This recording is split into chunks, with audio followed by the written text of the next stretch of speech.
Good day, everyone. My name is Jimshel Pinuaga Gaelo. I'm Mel Jayan Jacajo. I'm Jonah May R. Pabelonia. I'm Chanel Joyce Kianyo. And we are from BE Ed 1B. Now, the question is, have you ever noticed the spiral in the sunflower?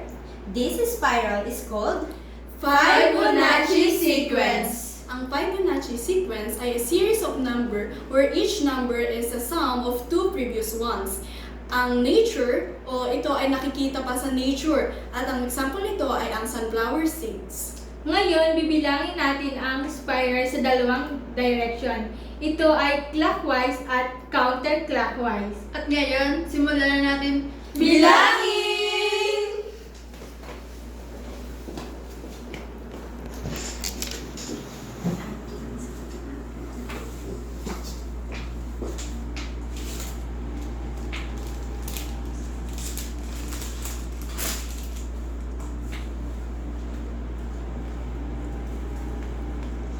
Ayan, tanggalin muna natin yung petals para makita natin yung spiral ng sunflower.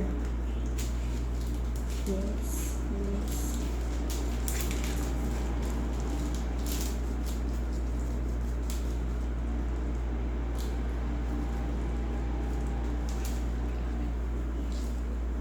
Ngayon, ay bibilangin na natin ang clockwise ng spiral ng sunflower.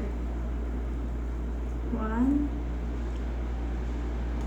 1, 2, 3, 4, 5, 6, 7, 8, 9, 10, 11, 12, 13, 14, 15, 16, 17, 18, 19, 20, 21, 22, 23, 24, 25, 26, 27, 28, 29, 30, 31, 32, 33, 34, 35, 36, 37, 38, 39, 40, 41, 42, 43, 44, 45,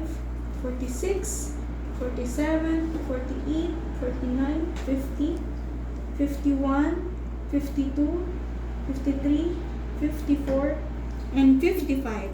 So, ang clockwise ng spiral is 55. Yun naman ay counterclockwise. Ito ay way ay pakaliwa.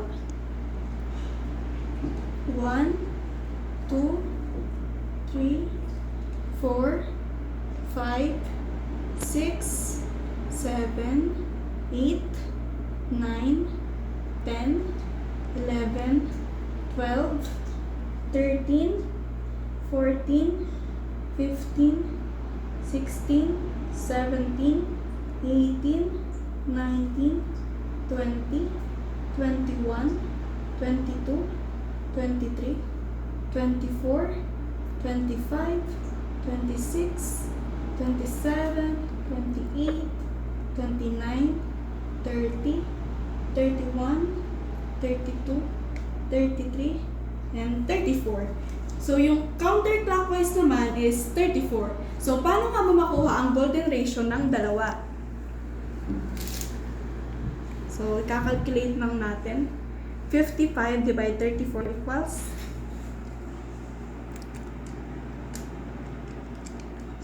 1.617. So, dahil 6 yung nasa hulihan, is pwede natin siyang i-round off as 1.618. At yun po yung ating golden Ratio! So, pasok po siya sa golden ratio since ang golden ratio is 1.618. 18 yan. Ayan. At doon po natatapos ang ating paghahanap ng golden ratio sa ating sunflower. Ayan. At nakita natin na yung Fibonacci sequence ay meron sa sunflower at nandun yun sa spiral. Yun lang po. Bye-bye!